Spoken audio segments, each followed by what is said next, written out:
One thing I hear from a lot of my clients is that they don't want to sound salesy in their content. Look, the truth is that no one wants to sound salesy, but every business owner, marketer, and entrepreneur wants to sell. Fortunately, you can write sales copy without sounding sleazy, manipulative, or insert other terrible adjective here. And I'm going to show you how. But first, a quick note.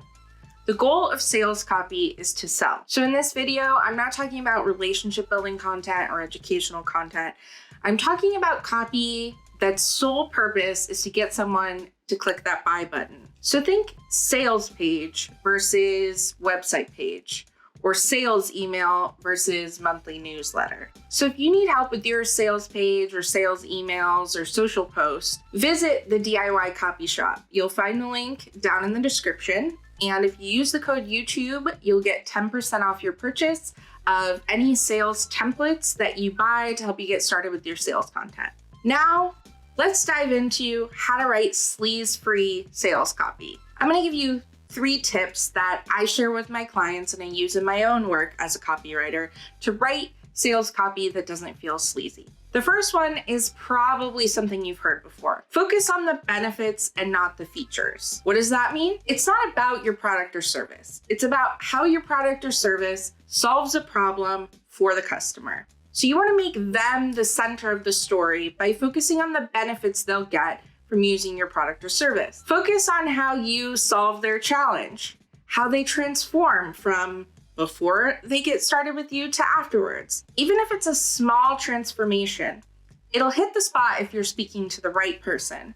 So focus on the benefits of the outcome, not necessarily all the things that are going to get them there. My second tip might seem counterintuitive, and it's to stop pushing so hard on the pain points. So you've probably heard the copywriting advice to address your customers' pain points in the copy. So that means talking about the pain that they're experiencing because they have this problem or challenge. By mentioning that pain, by digging into that pain, they'll realize, oh yeah, it does really suck. I should probably buy your thing to help me. But here's the thing.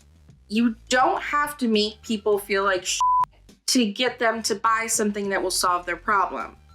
In fact, when you make people feel really great about the decision they're about to make, focus on the benefits of the thing rather than all this pain they're feeling, they're still gonna buy your thing and they'll be in a lot better mood. And I know it works because this is the approach I take in my copy and it's the approach that I take in my clients' copy. In fact, they seek me out because I'm focused on ethical marketing and not making people feel like crap. So how do we address that challenge and that solution without pushing on the pain points? So instead of digging really hard into those pain points and making your potential customers really feel the pain, instead you can just focus on how great their life will be in 3 months if they buy your thing to solve their problem. My third tip probably also feels a little counterintuitive to the other advice that's out there, and it's to ditch the FOMO. So a lot of salespeople and copywriters will appeal to this feeling of FOMO, right? The fear of missing out.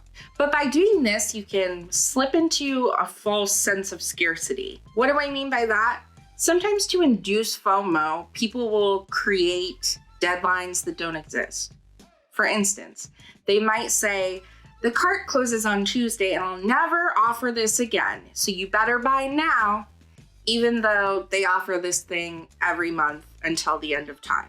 Or they might say, only 2 spots left, when they know they have 10 spots left. When you use false scarcity to get someone to buy something, it's sleazy. And also, people can see right through it. So why not just be transparent about why they should buy this thing now instead of trying to create this sense of FOMO? How you can do that is answer the question, why now? Why is today the best day to buy this thing? It could be an opportunity in the marketplace, it could be the time of year, or it could just be that if you start today, you'll see results sooner than later. But there's no need to come up with some fake reason for them to miss out. So to recap, the 3 ways that you can write sales copy that doesn't feel sleazy or manipulative. Number 1, focus on the benefits of the solution, not just the features. Tell them how it's going to solve their problem and what their life will look like after that versus all of the things that they get. Number 2, stop pushing so hard on the pain points. Instead, focus on the pleasure and joy they'll experience once their problem is solved. And number 3, ditch the FOMO and false scarcity. Instead, show them the benefits of buying now instead of later. Don't make up stuff. So I hope those tips help you feel a little better about writing sales content. And if you need help getting started with sales content, I just dropped a boatload of sales copywriting templates on the DIY Copy Shop. And don't forget, use the code YouTube for 10% off your purchase. Until next time.